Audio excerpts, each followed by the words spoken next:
छचिया भरी छाछ पे नाच नचायो, ताही अहीर की छोहरिया। छचिया भरी छाछ पे नाच नचायो। सब लोग इधर देखो, ध्यान से सुनो। भाई ये बहुत बड़ा आदमी है, इसको अपने चंगुल में कैसे लिया जाए? और इसके मुंह पे मारो, 10 लाख रुपए अपने आप आएगा तुम्हारे पास। अरे ये बहुत वैसा आदमी है, ये अरे बड़ी गाड़ी दे दो इसको तो आ जाएगा। ऐसे करो, लोगों को अपनी ओर खींचने के लिए हमारे पास नवीन नवीन योजना और लोभ हैं। पर ठाकुर जी को लोग बाग अपने पास बुलाने के लिए क्या करते हैं? सोने का छत्र चढ़वाते हैं, सोने के कलश लगवाते हैं, बढ़िया वाले इत्र चढ़वाते हैं, महंगी वाली पोशाक अर्पण करते हैं, तब भी ठाकुर जी नहीं आते। लेकिन रसखान कह रहे हैं, ताही अहीर की छोहरिया, छचिया भरी छाछ पे। हाथ ऐसे कीजिए सब लोग अपना, ऐसे हाथ करो एक बार। ये बीच में जो छोटा सा गड्ढा बना है ना, इसको बोलते हैं छचिया। और इसमें जितनी छाछ रुक जाए उतनी छाछ पर कन्हैया दौड़े चले आते हैं। छचिया भरी छाछ पे नाच नचायो। इसमें कितनी छाछ आती है महाराज जी? हम लोग आचमन करते हैं तो एक आचमनी का जल, बस इतना, एक आचमनी का जल, इतनी छाछ लेकर के गोपियां ऐसे खिड़की से बाहर कर लेती हैं। और जैसे कान कुंवर यशोदा मैया के संग जा रहे हैं यमुना जी, छोटे से कन्हैया मैया को पल्लू पकड़ करके जमुना जी जा रहे हैं, तभी गोपियां ऐसे हाथ निकालती हैं और खिड़की से बाहर निकाल के वो छाछ दिखाती हैं ठाकुर को। छचिया भरी छाछ देख के लाला के मुंह से लार टपकने लगती है और मैया का पल्लू छोड़ के गोपी के पास चले जाते हैं। सोई गोपी कहती, आजा आजा भीतरा भीतरा भीतरा। और जैसे ठाकुर जी भीतर आते हैं, सोई किवाड़ लगा देती है। पीवे को लाला? बोला हाँ पीऊंगो, जल्दी पिवाए दो। अच्छा पहले नाच के दिखा। सो ठाकुर जी नाचते हैं। अच्छा अब एक काम कर, बंदर की तरह करके देखा। बंदर कैसे करे? सो लाला बंदर बन जाते हैं। अच्छा अब एक काम कर, बोले कहा मेरी गोद में आ जा। सो ठाकुर जी जाके गोद में बैठ जाते हैं। अच्छा एक काम कर, बोले कहा मुंह को अपने हृदय से लगा ले। सो छोटे से ठाकुर जी लपक के हृदय से लग जाते हैं। अब पिवाए दे छाछ। अच्छा एक काम कर दे, बोले कहा मेरे सिर पे हाथ धर दे। सो ठाकुर जी हाथ धर दे। एक काम और कर दे, बोले कहा मेरे गाल को स्पर्श कर दे। बोले हाँ कर दे। मेरे वक्ष को स्पर्श कर दे। बोले कर दियो। एक बात कह दे लाला। बोले कहा, बोले मैंने तो मुक्ति दई। छोटे से लाला हैं, तो ठाकुर जी के मैंने तो मुक्ति दई, अब जल्दी छाछ पिला। सोई गोपी छाछ पिला देती है और मदमस्त लाल जी इतने खुश हो जाते हैं, इतने खुश हो जाते हैं, दौड़ करके यशोदा मैया के पास चले जाते हैं। रसखान के नेत्र सजल हो जाते हैं। ये जगत नियंता जगदाधार परमात्मा पर ब्रह्म है, जो छचिया पर छाछ पर रीछ करके आ जाता है। नहीं, छचिया पर छाछ को ली बैठी जो गोपी है, उसके पास प्रीति है, उस प्रीति के आकर्षण में आते हैं। गोविंद प्रभु स्नेह सुबालो, गोविंद प्रभु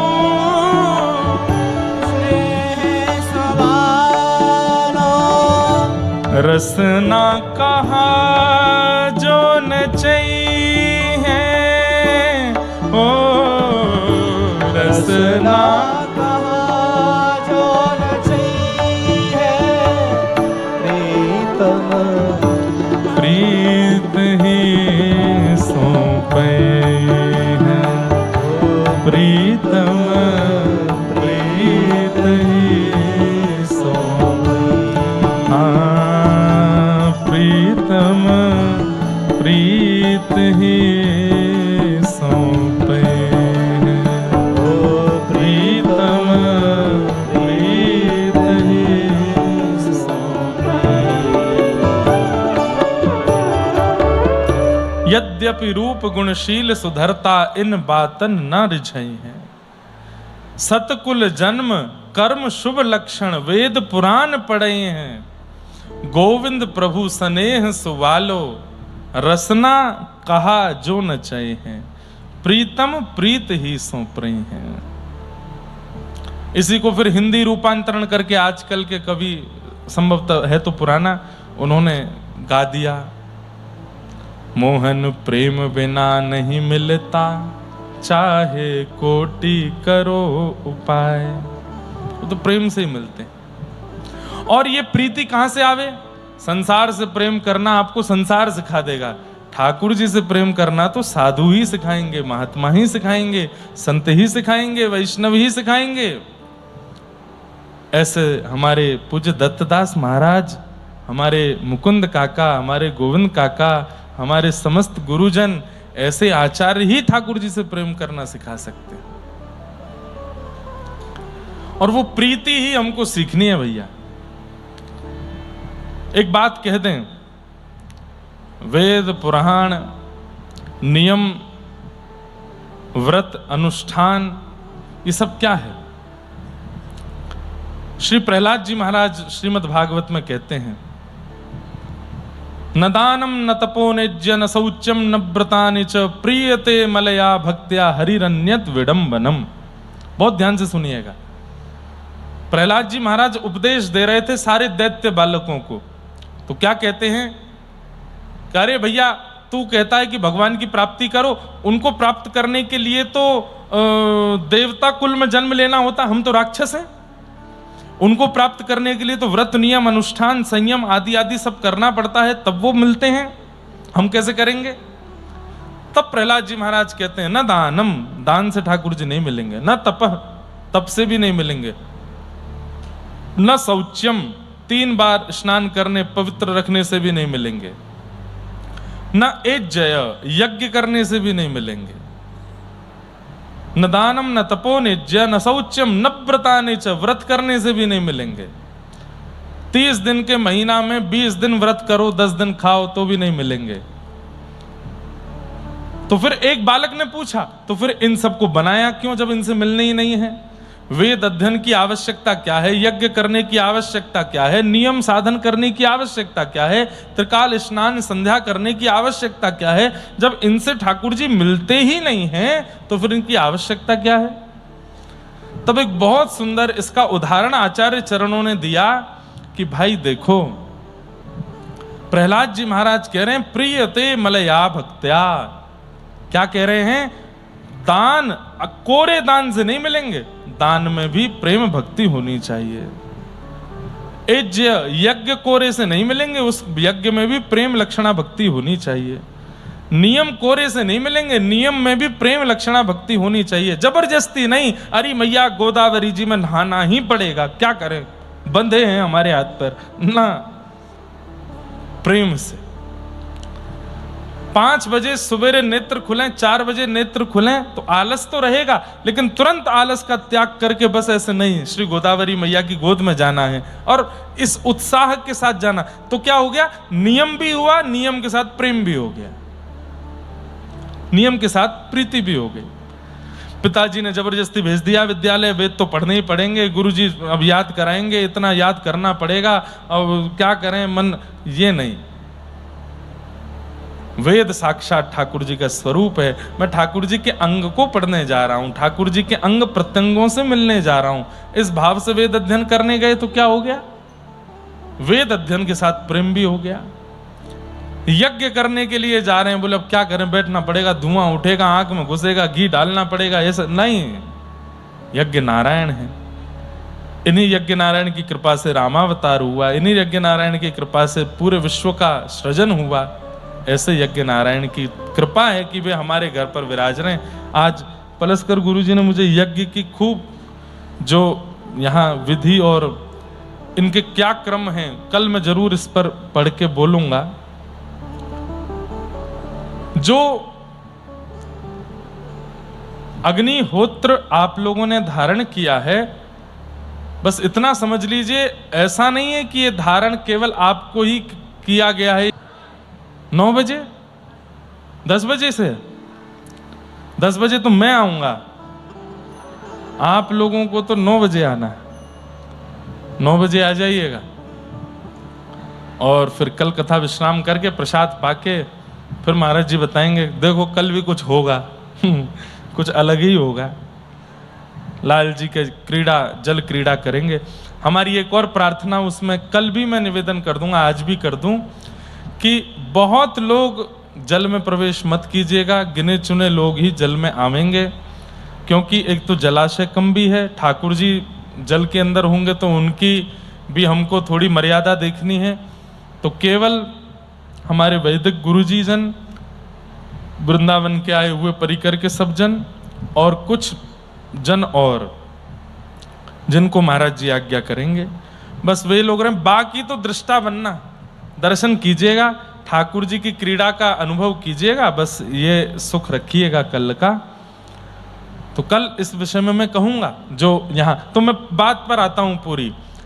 यज्ञ से भगवान नहीं मिलते, लेकिन यज्ञ में प्रीति हो तो मिल जाएंगे। व्रत से भगवान नहीं मिलते, लेकिन व्रत में प्रीति हो तो मिल जाएंगे। एकादशी आ गई, ओहो कल का दिन कैसे निकलेगा, ऐसे तो एकादशी रखो ही मत, तो ही बढ़िया है।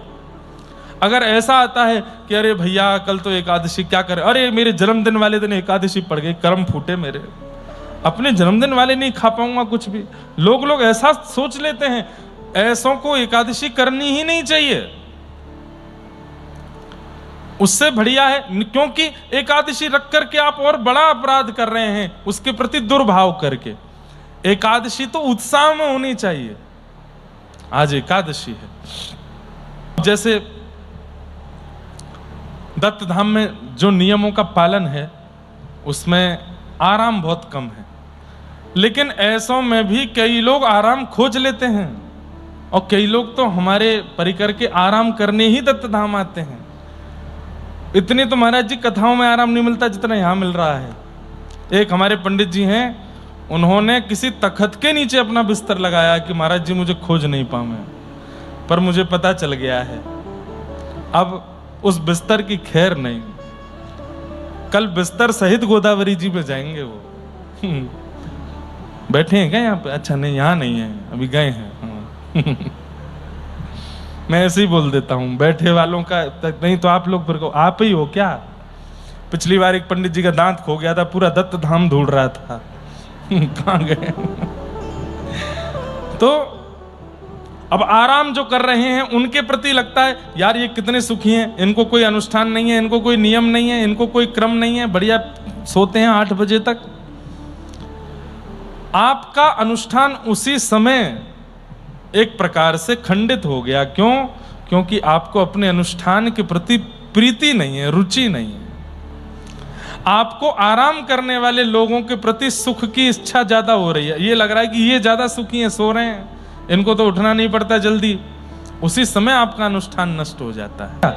ठीक वैसे ही ठाकुर जी को प्रसन्न करने के अनेक साधन हैं, ठाकुर जी को प्रसन्न करने के अनेक साधन हैं, पर उन अनेक साधन के साथ में प्रेम रूपी रोटी और भक्ति रूपी चावल परोसने पड़ेंगे, नहीं तो ठाकुर जी का पेट नहीं भरेगा, ठाकुर जी आनंदित नहीं होंगे।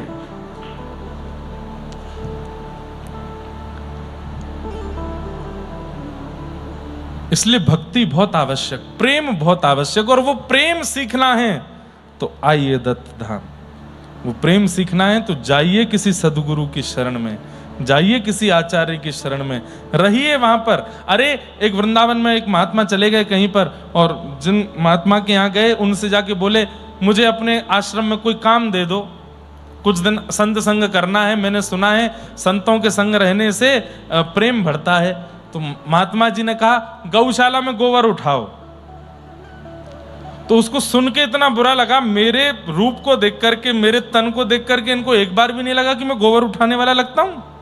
अरे कम से कम रसोई में सेवा दे दो, परोसने की रोटी सेवा दे दो, सब्जी बनाने की सेवा दे दो, मंदिर के ऊपर अंदर मार्जन की सेवा, झाड़ू पोंछा की। गौशाला में गोबर उठाऊं मैं? पूछे। और इसके अलावा और कुछ नहीं है तुम्हारा काम, केवल हाथ में परात लिए घूमते रहो, जैसी गैया गोबर करे उसको भरो डालो, यही सेवा है। बेमन से प्रारंभ किया, 1 महीना 2 महीना 6 महीना बाद गुरुजी कुछ और काम नहीं, तुम पर वही काम है, बाकी सब है काम करन, तुम बस गोबर ही उठाओ।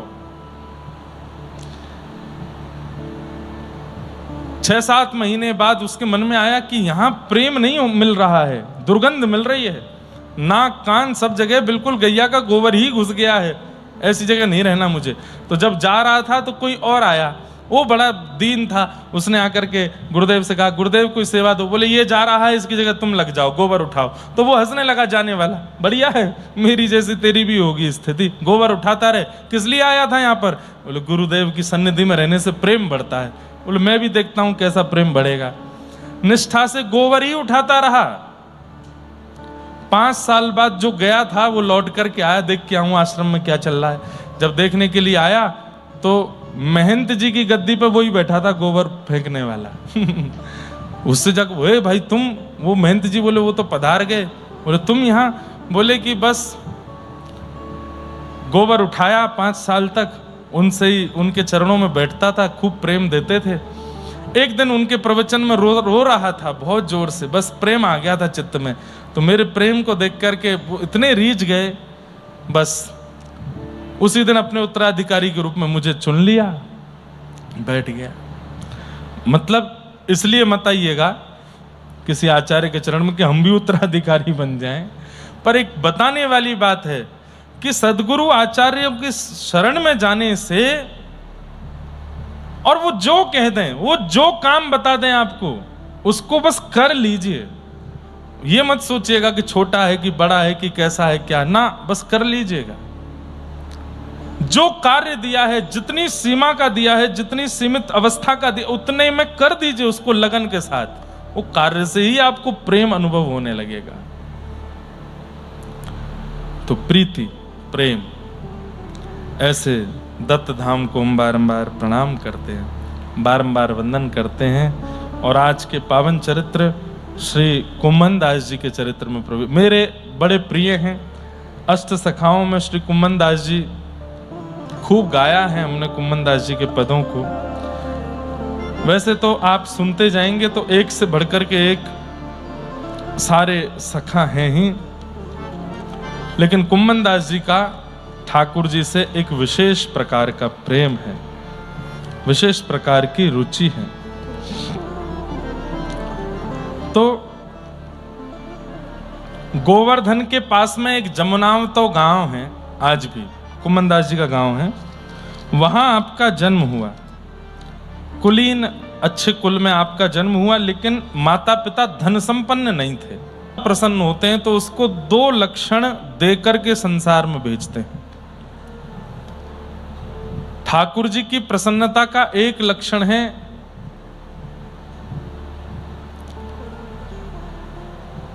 कविता करने का गुण। किसी में लेखन का अगर गुण है, संस्कृत के स्तोत्र लिख देता हो, मराठी अभंग लिख देता हो, या हिंदी में कोई गीत संगीत लिख देता हो, पद पदावलियों की रचना कर देता हो, मतलब किसी भी प्रकार से 2 मिनट में जो कवि का गुण जिसके अंदर है, आशु कवि जो है, ये भी समझ लीजिए कि ठाकुर जी उससे रीझ हैं, इसीलिए उसको ये लक्षण, ये गुण देकर के भेजा है। और दूसरा, कंठ यदि आपके पास है, स्वर यदि आपके पास है, तो भी ठाकुर जी ने प्रसन्न होकर के आपको इस धराधाम पर भेजा है। लिखने वाले और गाने वालों को प्रयास करना चाहिए 100% में से 90% तो ठाकुर जी को रिझाने में ही अपने गुण का प्रयोग कीजिए, 10% लोक रंजन में लगा दीजिए, पर 90% ठाकुर जी के लिए ही करिए। क्यों? क्योंकि आपको गुणयुक्त उन्होंने अपने लिए ही बनाया है, ताकि आप उनकी सेवा कर सको। कुम्भन दास जी के अंदर ये दोनों गुण थे, वे कवि भी हैं और गाते भी हैं, और ये 8 सखाओं में गुण है। सूरदास जी से लेके सबके सुनोगे, सबके अंदर ये गुण मिलेंगे आपको। सब गाते हैं और सब लिखना जानते हैं, लेकिन अभी तक आप अपनी रचना कहीं सुना इसलिए नहीं रहे थे क्योंकि उस रचना में आपको प्रसन्नता नहीं हो रही थी। जैसे कुम्भन दास जी परिवार के लिए कुछ लिखते थे, मित्रों के लिए कुछ लिखते थे, अपने रिश्तेदारों के लिए कभी कुछ लिखते थे, तो उनको अच्छा लगता था, वो दे भी देते थे लिख करके। लेकिन जब ठाकुर जी की रचना की बात आती थी, लिखते तो थे लेकिन लिख करके उसको गोपनीय कर देते थे। क्यों? अभी उसमें प्रामाणिकता और ठाकुर जी की स्वीकार्यता का बोध नहीं हो रहा था। क्यों? गुरु नहीं आए थे जीवन में अभी तक। एक राह दिखाने वाले, एक मार्ग दिखाने वाले गुरु नहीं मिले थे। तभी कुम्भन दास जी के कान में खबर पड़ी कि गिरिराज जी में भ्रमण करते करते श्रीमन महाप्रभु वल्लभाचार्य महाप्रभु पधारे हैं। और ये खबर पड़ती, आपने अपनी पत्नी से कहा जल्दी चलो, आज गुरु मिल गए हैं, श्री वल्लभाचार्य महाप्रभु की शरणागति लेंगे जाकर के। आप गए, सामने जाकर के बैठे हैं श्रीमद वल्लभाचार्य महाप्रभु के। वल्लभाचार्य महाप्रभु ने जिज्ञासा पूछी, क्या है? बोले कि बस शरणागति चाहिए। शरणागति दे दी, दीक्षा दे दी। दीक्षा देने के बाद आप दोनों की ओर देखे, पति पत्नी दोनों बैठे थे, कुम्भन दास जी और उनकी पत्नी। बोले क्या चाहिए? तो इनकी पत्नी जो थी बेचारी बिल्कुल सीधी सादी थी, जैसे ही पूछा क्या चाहिए, इधर उधर देख के बोली संतान नहीं है हमारे, कृपा करके ऐसा कुछ कर दो, कोई मंत्र मंत्र ऐसा फूंक दो हमारे ऊपर कि घर में एक बालक हो जाए। कुम्भन दास जी बड़े गुस्सा हुए, अरे देवी ये क्या किया तूने? क्यों? बाबा कह रहे कुछ मांगो तो मैंने मांग लिए कि पुत्र दे दो।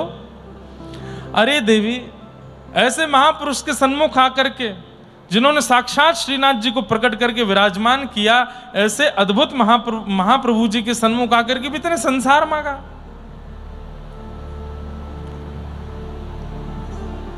वल्लभाचार्य महाप्रभु बोले कुछ ऐसे लड़ो नहीं, तुम्हें कुछ और चाहिए तो तुम बताओ ना।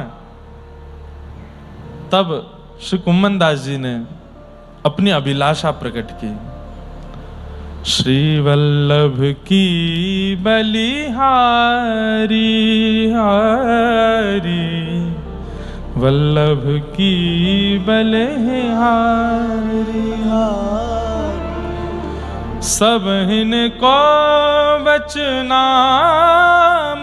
सींचत, सब इनको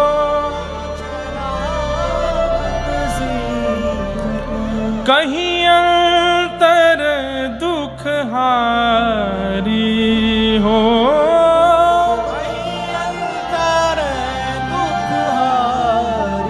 श्री वल्लभ वल्लभ की बलिहारी, श्री वल्लभ वल्लभ की बलिहारी। नव निकुंज मंदिर की लीला, नव निकुंज मंदिर की लीला, जहाँ विहरत नित्य बिहारी हो,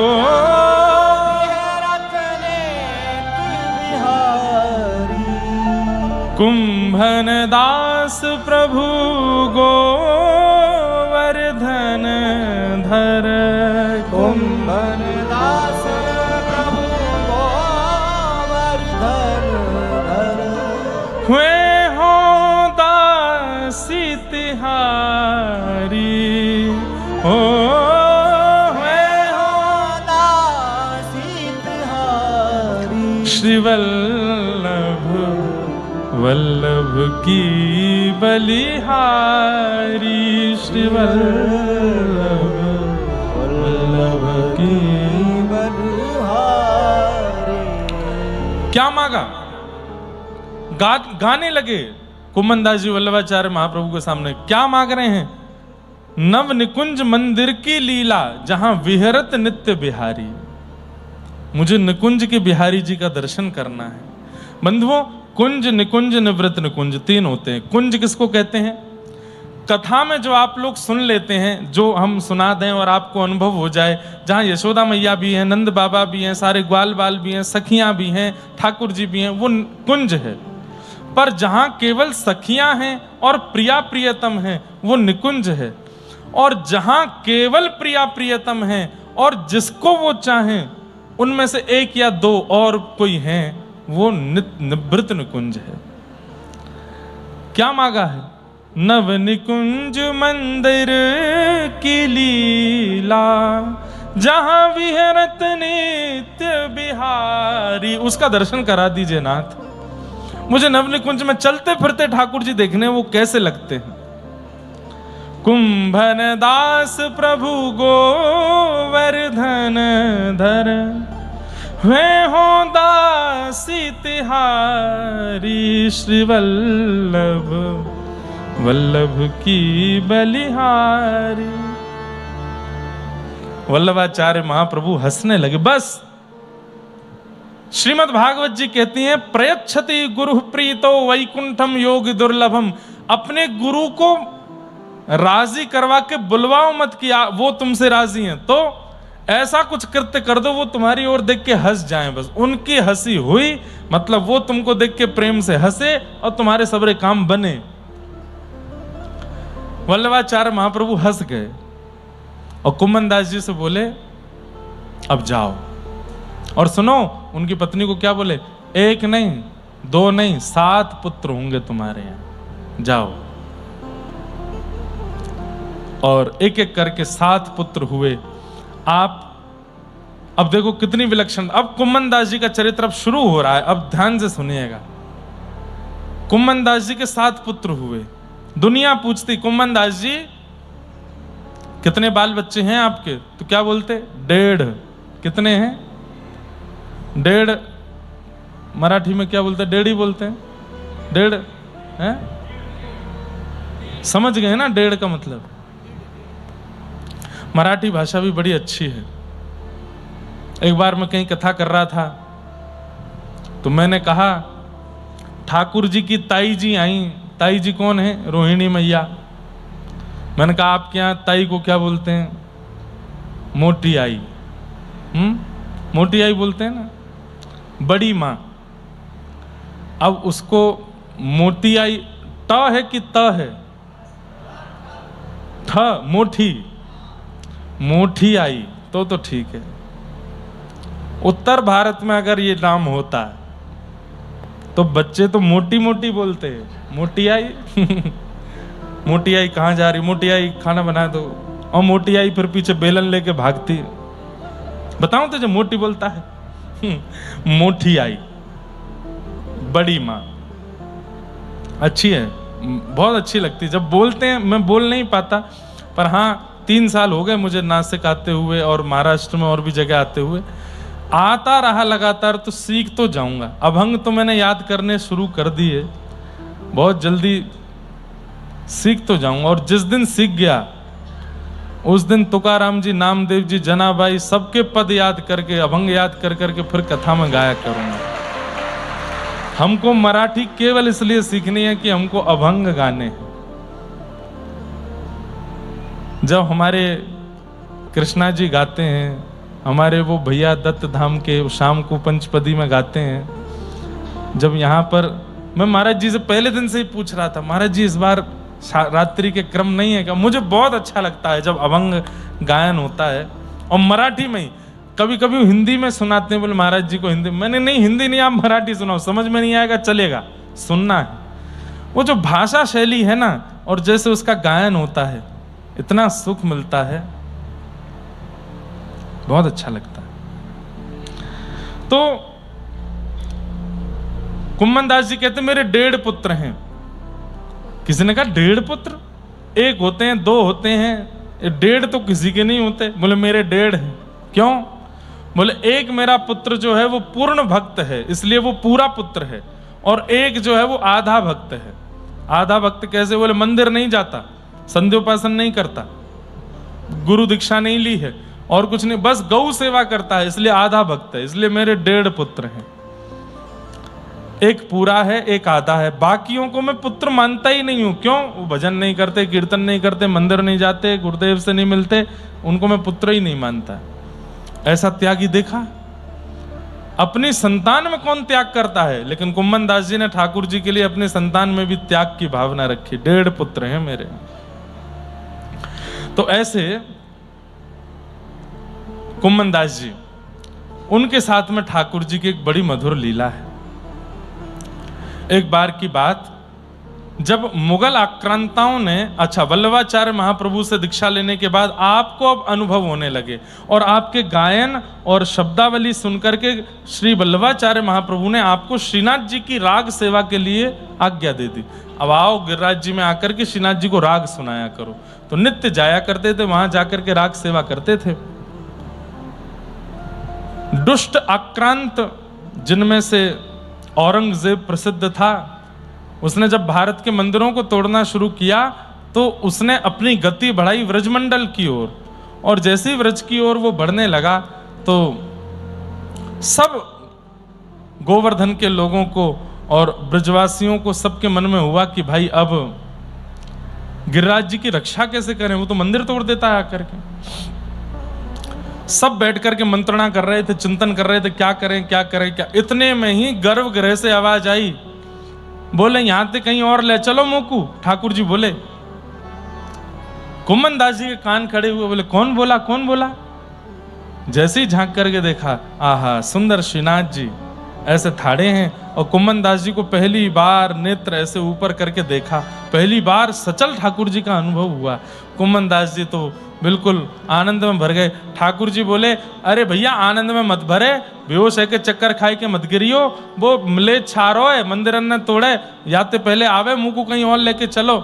जय जय, कहाँ लेके चले।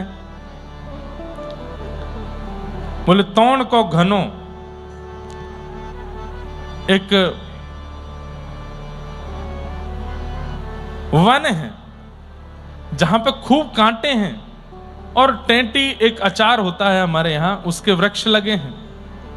ठाकुर जी कहने लगे वहां लेके चलो मुझे। अब श्रीनाथ जी का रूप बड़ा है, कैसे लेके जाऊं, क्या लेके जाऊं। सद्दू पाने बोले, भैया गैया बैल गाड़ी में तो लगेंगे नहीं, और बैल जो है वो हमारे सब्र वृद्ध हो गए, कब पधार जाए कोई पता नहीं, ठाकुर जी को कैसे लेके जाएं। सोई ठाकुर जी फिर से बोले गर्भगृह से, कुंभना। बोले हाँ, यहीं पास में सद्दू पाने की गौशाला के बगल में एक गौशाला है, वहां में भैंसा बंधे हुए हैं, भैंस और भैंसा, माते एक भैंसा लिया हो। तो सबरे बोले, जय जय आप भैंसा की सवारी करोगे, क्यों ना कर सके हम। बोले जय जय भैंसा, अरे हमारे साली की सवारी है, यमुना जी हमारी पत्नी है, पटरानी है, और यमुना जी को भैया कौन है, यमराज, और यमराज काय पे बैठे, भैंसा पे। तो हमारे सारी की सवारी है, और सारे की सवारी पे तो जीजा को पूरा अधिकार रहे।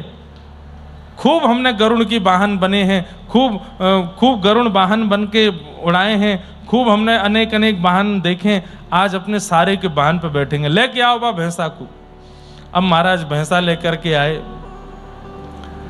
वाकू पहले इत्र से तो स्नान करायो, इत्र से स्नान कर, गंगा जल से स्नान करा के इत्र लगायो, इत्र लगा करके वहां पर खूब मखमली चद्दर आदि सब बिछाई, खूब मलमल के वस्त्र लगाए, मसनद गद्दी लगाई वहां के ऊपर। इतने में ही भैंसा चिल्लाने लगो, ये का है रो पीछे। बोले भैया ये वजन सह पाएगो कि नहीं। भैंसा समझते हैं ना, भैंसा भैंस तो समझते होंगे। यहां दिखा नहीं मुझे, महाराष्ट्र में होते तो होंगे, हैं खूब हैं। हमको पता नहीं महाराष्ट्र का अच्छा वाला पोर्शन ही दिखता है। कल मुझे कोई बोल रहा था, बोले महाराज जी बहुत नशा पत्ती होती है महाराष्ट्र में भी, खूब ऐसा चल रहा है। सब आए थे वो अपने संघ के, कुछ बता रहे थे। हमने कहा हमको तो दिखता नहीं, हमको तो अच्छे अच्छे ही दिखते हैं, वारकरी दिखते हैं, अपने दत्त प्रभु के अनुयायी दिखते हैं, सब बढ़िया बढ़िया ही दिखते हैं। बोले आपको जगह वही मिलती है जाने की, कथा करने की, जहाँ अच्छे लोग हैं, नहीं तो यहाँ के भी सब बिगड़ रहे हैं लोग। हमने कहा हमें अब ऐसा लगा आपके बोलने के बाद कि यहाँ पे भी कुछ होता होगा। तो भैंसा पर ठाकुर जी बैठा दिए। जैसे ही भैंसा चला, सो ठाकुर जी बोले अरे गिरो गिरो गिरो, मैं गिरो मैं गिरो। तो इधर से कुम्मन दास जी का हाथ पकड़ा, उधर से एक और थे सखा, उनका हाथ पकड़ा, और ठाकुर जी उन दोनों के हाथ पकड़ करके ऐसे मटक मटक करके एक मंदिर से तोड़ के घने में जा रहे हैं श्रीनाथ जी। आहा, कुम्मन दास जी गाने लगे, लाल तो है भावत तोड़ को घनो, लाल तो है भावत तोड़ को घनो,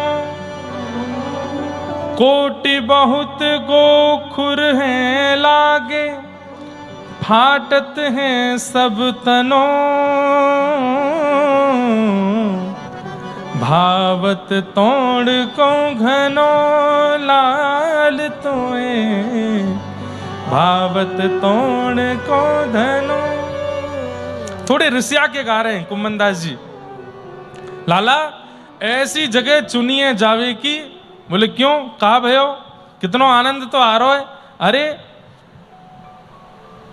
कांटे बहुत गो खुर लागे, फाटत है सब तनो।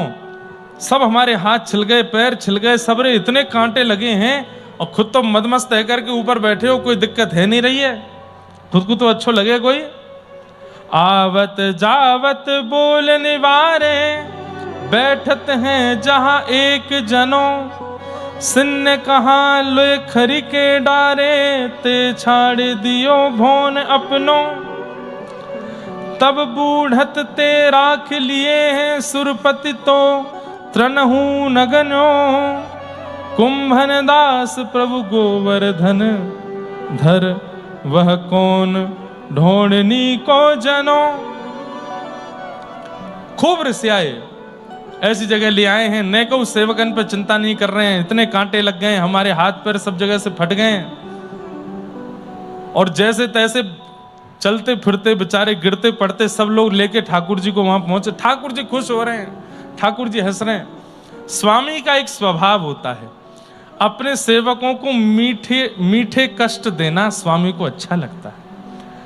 ठाकुर जी को भी आनंद आता है जब हम चलते चलते कभी गिर जाते हैं, बोलते बोलते कभी अटक जाते हैं, लेटे लेटे कभी लुढ़क जाते हैं, खाते खाते कभी हंस जाते हैं। ठाकुर जी बड़े खुश होते हैं जब थोड़ी ये छोटी छोटी अटकनें जब जीवन में आती हैं, तो बड़ों को बड़ा अच्छा लगता है। अब जैसे नदी में हम लोग स्नान करने जाते हैं, तो जितने छोटे छोटे बालक हैं सबको छेड़ते हैं, किसी का पैर पकड़ के नीचे डालेंगे, किसी के मुंह में पानी डालेंगे, किसी की आंख में पानी। ये अब कष्ट ही तो दे रहे हैं, लेकिन ये मीठा कष्ट देना बड़ों को अच्छा लगता है। ठाकुर जी तो पेट पे हाथ धर धर के हंसे, यहाँ कुम्भन दास को कांटे लग रहे हैं, वहां उनको कांटे लग रहे हैं, सबरे इनके हाथ पैर बेचारे ऊपर नीचे, और ठाकुर जी बिल्कुल प्रसन्न है। क्यों? भैंसा के सींग इतने बड़े हैं कि वो जब आगे निकले सब कांटे छट जाएं, ठाकुर जी को कुछ स्पर्श नहीं हुए। कुम्भन दास जी बोले बड़े मंद मंद मुस्काए रहे हो और हमारी ये दशा कर दी है। जैसे ही तोड़ के घने में पहुंचे, वहां जाके ठाकुर जी विराजमान किए। इतने में ठाकुर जी बोले अब चलो सबरो भोग मेरे सामने धर के तुम सबरे चले जाओ यहाँ से। बोले एक तो कांटे लगवा दिए, ऊपर से हमको न जल की पूछ रहे ना भोजन की, और कह रहे हैं चले जाओ यहाँ से। कुम्भन दास जी बोले चलो आज्ञा है इनकी, चलो। सब प्रसादी ठाकुर जी के सामने रख करके जैसे ही चले गए, दूर कहीं जाकर के बैठे हैं, सब आपस में चर्चा करने लगे। बोले ठाकुर जी ने ये तो बताया नहीं कि वापस कब आना है। कुम्भन दास जी बोले मैंने देखूं कर कहा रहे हैं ये। जैसे ही एक झाड़ के अंदर से झांक करके देखा, तभी क्या देखते हैं, आहा, अत्यंत सुंदर वस्त्र धारण किए हैं, सिर पर चुनरी डारी है, नाक में नख बेसर है, और एक परम सुंदरी युवती सामने से चली आ रही है, और ठाकुर जी उसकी प्रतीक्षा में खड़े हैं।